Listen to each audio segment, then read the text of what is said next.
بسم اللہ الرحمن الرحیم۔ السلام علیکہ یا صاحب العصر والزمان۔ ابن زیاد غصے میں تھا۔ اس نے غصے میں کہا، ممبر پر جا کر جھوٹے کے بیٹے حسین بن علی پر لعنت کرو معاذ اللہ۔ کیس ممبر پر گئے، حمد و ثنائے الہی کے بعد کہا، اے لوگو، حسین علیہ السلام مخلوقات میں سب سے بہتر، فاطمہ سلام اللہ علیہا بنت رسول خدا کے فرزند ہیں۔ میں ان کی طرف سے تمہارے پاس آیا ہوں۔ میں سرزمین حاجز پر ان سے جدا ہوا، ان کی دعوت پر لبیک کہو اور ان سے رابطہ قائم کرو۔ اس کے بعد عبید اللہ اور اس کے باپ پر لعنت کی، تمام بنو امیہ پر لعنت کی، امام حسین اور علی ابن ابی طالب علیہ السلام پر درود و سلام بھیجا۔ ابن زیاد اس قدر غصہ ہوا کہ جلادوں کو حکم دیا کہ بالائے قصر سے زمین پر پھینک دیا جائے۔ اس طرح کیس شہید کر دیے گئے۔ ابن زیاد کے ایک فوجی عبد الملک بن عمیر نے آپ کا سر تن سے جدا کیا۔ ترجمہ ارشاد شیخ مفید، جلد 2 صفحہ 44۔ اسی طرح کا ایک واقعہ امام علیہ السلام کے دوسرے قاصد عبداللہ بن یکتر کے ساتھ پیش آیا۔ آپ کی شہادت کی خبر امام علیہ السلام کو منزل زبالہ پر ملی۔ طبری جلد 2 صفحہ 226، مقتل الحسین المکرم صفحہ 211۔ امام علیہ السلام کا قافلہ سرزمین حاجز سے نکل کر چل رہا تھا کہ کوفے سے آتے ہوئے قافلے سے ملاقات ہوئی، جس میں ہلال بن نافع اور عمر بن خالد تھے۔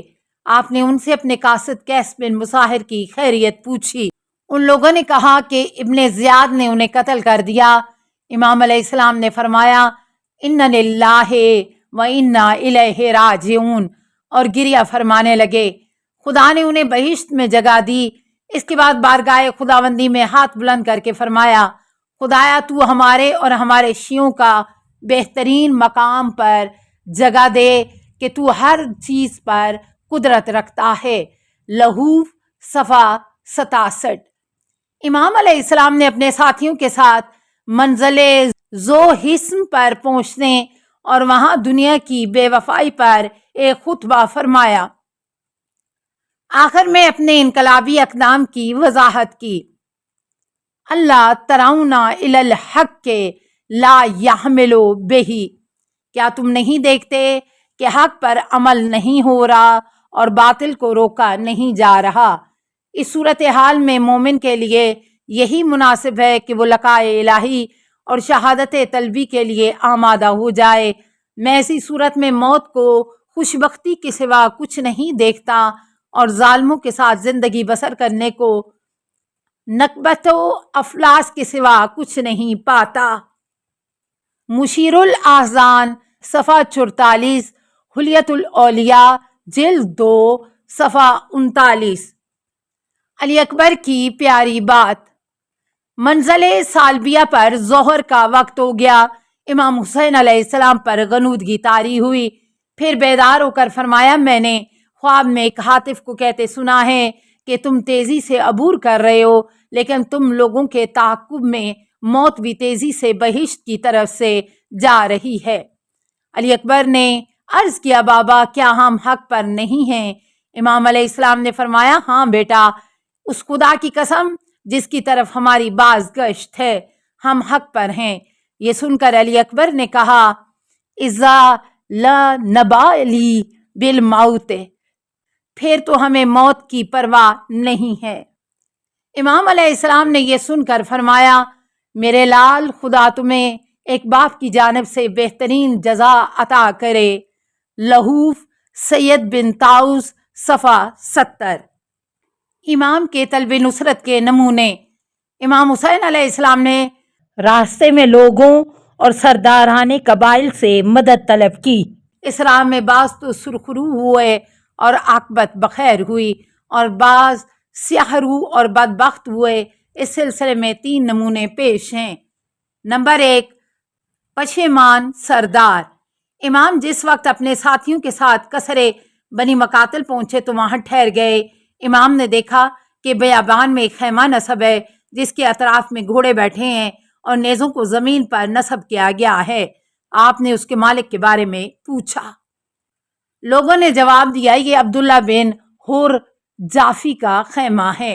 امام علیہ السلام نے اس کے ایک رشتہ دار حجاج بن مسروق کو اس کے پاس مدد و نصرت طلب کرنے کے لیے بھیجا۔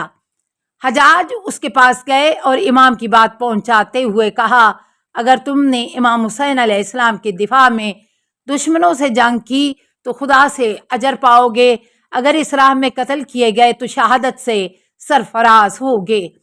عبید اللہ نے جواب دیا، خدا کی قسم میں کوفے سے صرف اس لیے نکلا ہوں کہ وہاں بہت سے دشمن امام حسین علیہ السلام سے جنگ پر آمادہ ہیں۔ ان کی شیعوں کو تنہا کر دیا ہے۔ میں نے سمجھ لیا کہ یہ حسین علیہ السلام کو قتل کریں گے اور میں ان کی نصرت نہیں کر سکتا۔ میں یہ چاہتا ہوں کہ نہ وہ مجھے دیکھیں اور نہ میں انہیں دیکھوں۔ حجاج واپس امام کی خدمت میں آئے اور ساری بات سنا دی۔ امام حسین علیہ السلام اپنے مخصوص ساتھیوں اور عزیزوں کے ساتھ خود تشریف لے گئے۔ اس نے امام کا شایان شان استقبال کیا اور اپنے خیمے کے صدر مجلس میں جگہ دے کر کہا، میں نے آج تک امام حسین علیہ السلام سے زیادہ خوبصورت اور دلکش انسان نہیں دیکھا، اور امام حسین علیہ السلام سے زیادہ کسی کے لیے دل نہیں کڑتا کہ آپ نے اپنے بچوں اور عورتوں کے ساتھ سفر اختیار کیا ہے۔ میں نے حسین کی ریش کو دیکھا کہ جیسے کوے کے پر کی طرح سیاہ تھی۔ میں نے دیکھا کہ یہ سیاہ ہے یا خضاب کیا ہے۔ امام نے فرمایا، اے فرزند حر، بڑھاپا میرے اوپر تیزی سے مسلط ہو گیا۔ امام کے اس فکرے سے میں سمجھ گیا کہ آپ نے خضاب کیا ہے۔ جب بزم پرسکون ہوئی تو امام نے حمد و ثنائے الہی کے بعد فرمایا، اے عبید اللہ بن حر، تمہارے شہر کوفہ والوں نے مجھے خط لکھا ہے۔ تمام لوگوں نے میرے اوپر ایکا کر لیا ہے اور مجھ سے گزارش کی ہے کہ میں کوفے پہنچوں، اور اب صورتحال یہ ہے کہ ورق الٹ چکا ہے اور تیری گردن پر بہت زیادہ گناہ کا بوجھ ہے۔ کیا تو چاہتا ہے کہ توبہ کرے اور اس عمل کے بدلے تیرے تمام گناہ ختم ہو جائیں؟ عبید اللہ نے پوچھا، وہ توبہ کیا ہے؟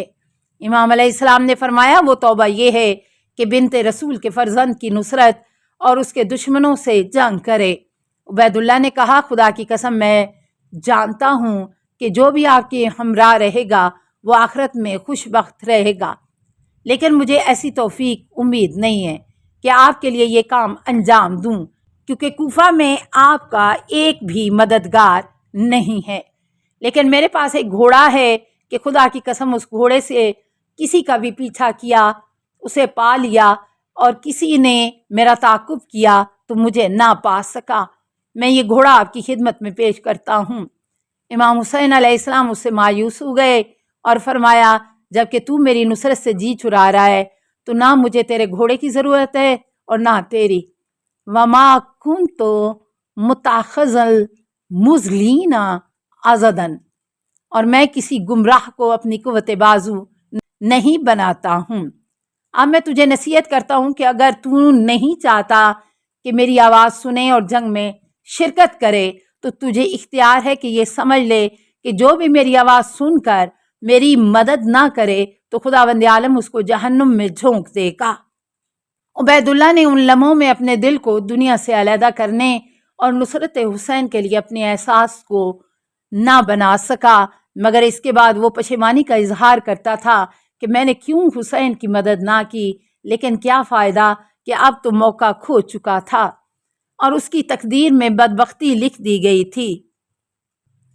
مقتل الحسین المکرم، صفحہ 221 تا 223۔ نمبر 2، اجلے چہرے والا خوش قسمت سردار۔ زہیر ابن کین اپنے ساتھیوں کے ساتھ ایک قافلے کی شکل میں حج کے لیے مکہ آئے تھے۔ انہوں نے امام حسین علیہ السلام کی روانی کا واقعہ سن لیا۔ وہ شیعہ تھے، لیکن اس کے باوجود وہ اپنے اندر یہ حوصلہ نہیں پیدا کر سکے کہ امام سے مل جائیں السلام علیکہ یا صاحب العصر والزمان، الامان الامان الامان من فتن الزمان، السلام علیکہ یا خلیفۃ الرحمن، السلام علیکہ یا امام الانس والجان، السلام علیکہ یا مظہر الایمان، السلام علیکہ یا شریک القرآن، السلام علیکہ یا قاطع البرہان، السلام علیکہ یا امام زماننا ھذا اجل اللہ فرجک وسہل اللہ مخرجک وظہورک، السلام علیکہ ورحمۃ اللہ۔ اللہم صلی علی محمد و آل محمد۔